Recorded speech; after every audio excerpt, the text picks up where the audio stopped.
Hey guys, so welcome to this week's podcast.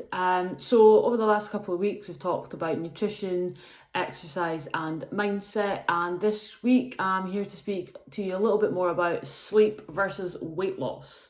So this is like generally sleep and recovery is what we want to speak about today. So does the amount of sleep and the quality of sleep you get affect your weight loss or fat loss goals? This is kind of the question we're going to answer across this podcast, hopefully. So we all know that the recommendations for the amount of sleep to get is for 8 hours each night, but actually on average in the UK anyway, people tend to only get around six and a half hours. So I say it's about 6:20, 6.5 hours sleep, which is obviously falling short of the recommended 8 hours of sleep. And how much sleep you get can directly affect your ability to lose weight and can lead you to eat more food, which will increase your calorie intake and that will lead to weight gain. So why is sleep so important? So first off, we're going to speak about two hormones called ghrelin, that's a hard one to say, ghrelin and leptin. Okay, so these are the two hormones that are responsible for regulating our metabolism. So leptin tells your brain that you're full or getting too full and you should stop eating, so it keeps your levels of hunger suppressed, whereas ghrelin, hopefully, signals to our brain that we're hungry and we want to eat more food. It's been proven in studies on sleep versus appetite that lack of sleep can increase your ghrelin levels and reduce your leptin. So that means you're producing more of your hunger hormone and less of the appetite suppressant hormone. So as you can see, just from that, we're going to feel more hungry. But there is a little bit more to it, and that's your body's reaction to lack of sleep. But there is other things that come into play here, and that's our head and our mindset. So when we have a lack of sleep and we're feeling tired, we're usually a little bit lethargic, drained, lacking motivation, and you just kind of want to eat whatever's closest and the easiest things to hand. So it tends to lead to us making more bad decisions. Being tired also means we're not fully in control of our impulse control.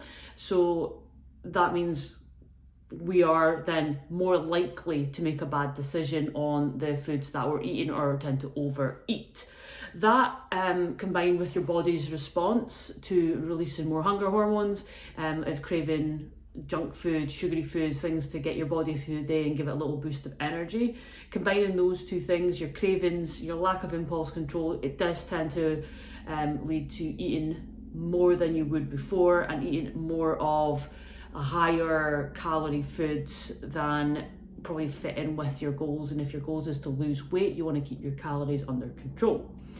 Lack of sleep is also directly linked to having late night snacks. So you might have had all your calories, you're producing more of the hunger hormone, and then in the evening or later at night before bed, you're having a higher fat snack. So you're having maybe a small snack, but it's a high calorie dense snack, meaning it's high in fat generally, or high in carbs, because they go together quite well. So if you're having something high in calories as a snack before bed, it tends to be higher in fat as well. So that can tend to that will help hinder our progress and lead to overeating fairly easily, because the fat has 9 calories per 1 gram, so it is a lot higher in calories just by having a small portion, which again looking towards maintaining our calories in line with our goals. If you are looking to lose weight, you want to keep or lose body fat, you're looking to keep your calories under control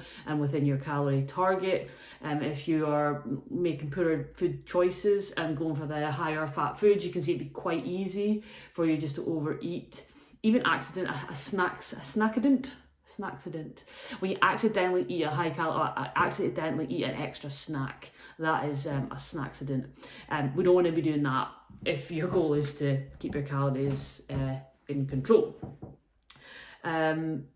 So when you're sleep deprived, you're craving for food and we're lacking self-control, it makes it harder for us to keep on in track, keep our head in the game for keeping on track with our goal and keeping the calories from being...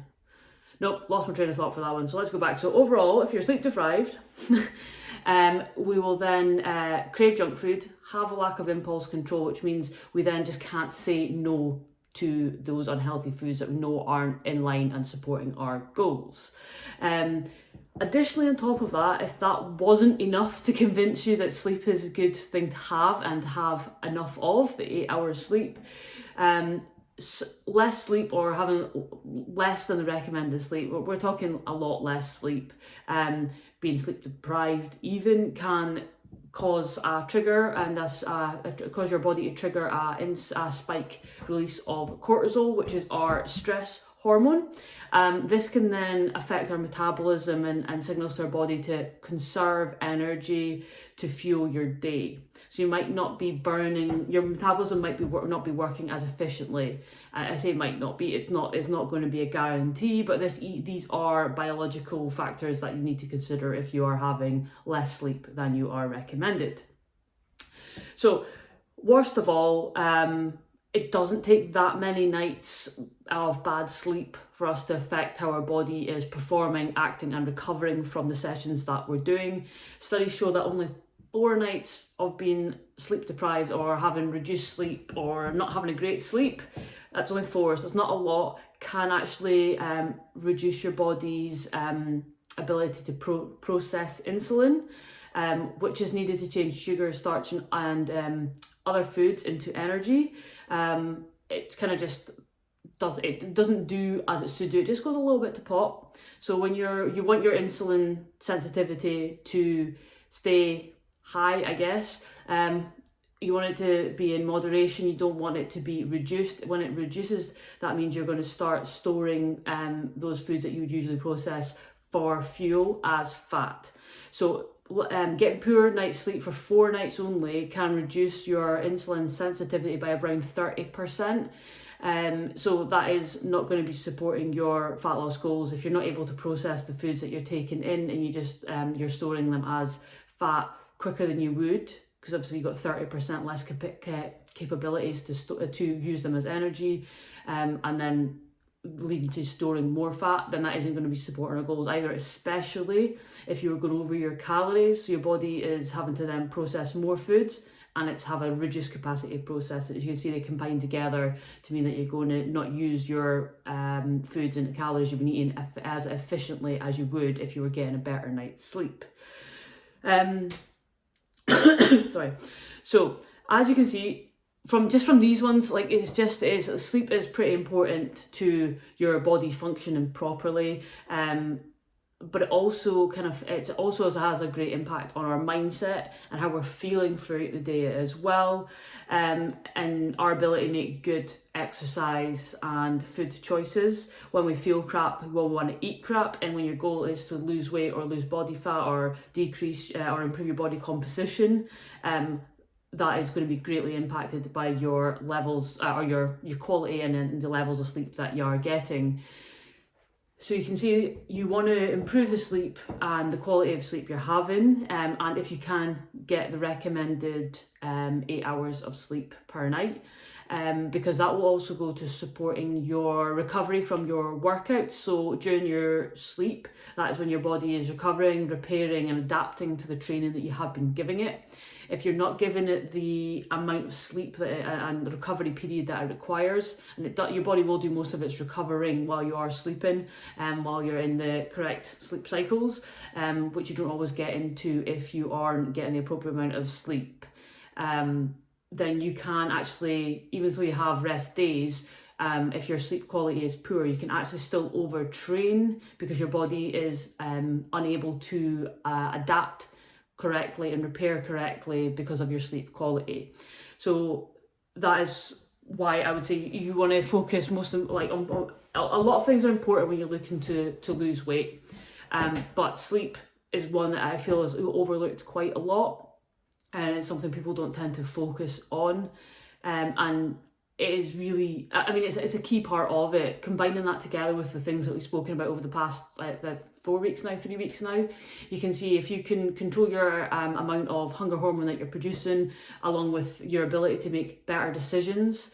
Even on the hard days, if you've had enough sleep, you'll then be more prepared and better equipped to make the good decisions that support your goals. So if we can combine that with good nutritional planning, so having everything there, so even in the days that you've had lack of sleep, if you are prepared with your nutritional plan and that is just there to hand, then that can become your quick and easy food to grab, rather than like going out and grabbing the sweets and the sugary hits that your body needs, and the caffeine that you're looking to survive on. So that can mitigate some of it can mitigate some of the effects of having a poor sleep or less sleep than you'd like to get. I know it can be quite hard with everything that's going on to get the recommended amount of sleep, but you will see that it will support you moving forward. The more rested you are as well, the better your workouts are going to be, which we all want to have a great session every time we go in. It's not going to be great every single time, but if we can prepare by fueling our bodies correctly, recovering correctly, having enough sleep, and then when we go into that workout, then we can maximize the workout that we are doing. It all comes together to complete an overall picture that you can then work towards or work forward with hitting your goals with. So that is why today's podcast has been on sleep. Sleep versus weight loss, but this is basically why sleep is very important for you to progress and to keep you on track with your weight loss, as well as, lack of sleep can impact your ability to stay on track most of the time. So I'm going to keep this one nice and short, and I say short and sweet, but short and not sweet because we're not craving sugars. And I will be back next week with a short Q&A podcast. But if you have any questions about sleep, or how to improve your results or maximize your results from your current program that you're following, so if you've created yourself a program, then feel free to drop me a message and I will help you with that, no problem. In the meantime, subscribe to the podcast and the YouTube channel and give it a like and a share for me. If you think this would help somebody with their recovery, then their weight loss, then their weight loss goals rather, then you can share the podcast